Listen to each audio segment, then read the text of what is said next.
So there's the future I foresee as a possible one.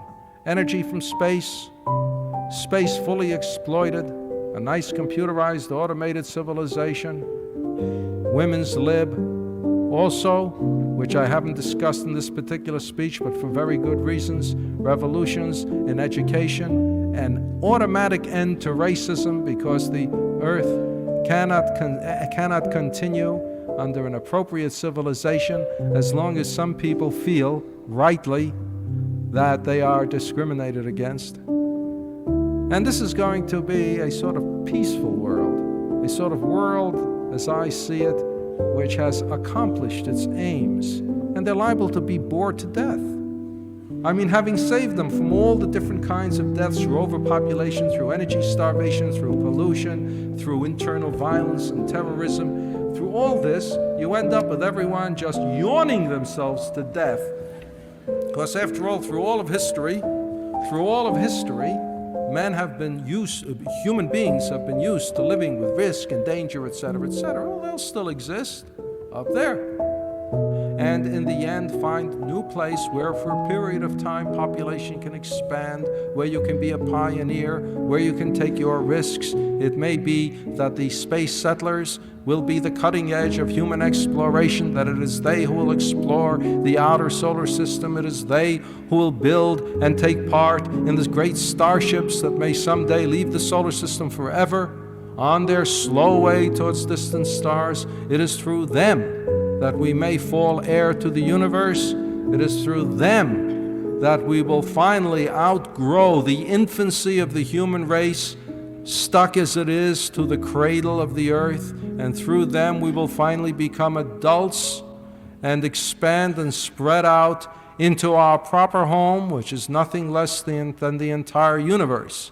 And if out there we find other creatures intelligent enough to be expanding on their own, then I suggest we will by that time discover that there is such a thing as a siblinghood of intelligence.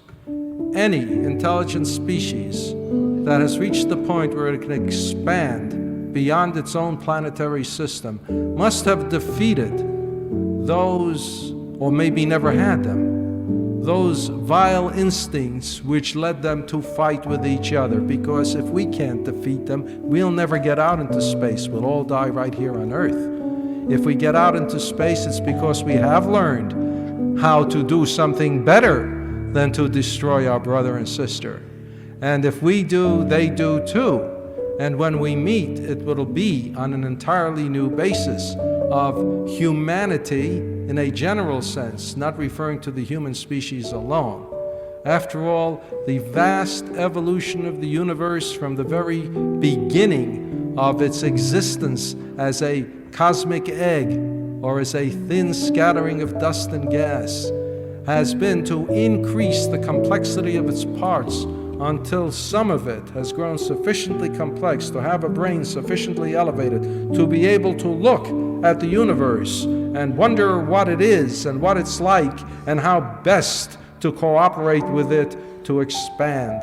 It is different parts of the universe becoming aware of itself. And it doesn't matter what the outward shape of the self-awareness is, only its function, that of self-awareness. And when we can join the brotherhood of intelligence at last, we will know that the human species is finally adult.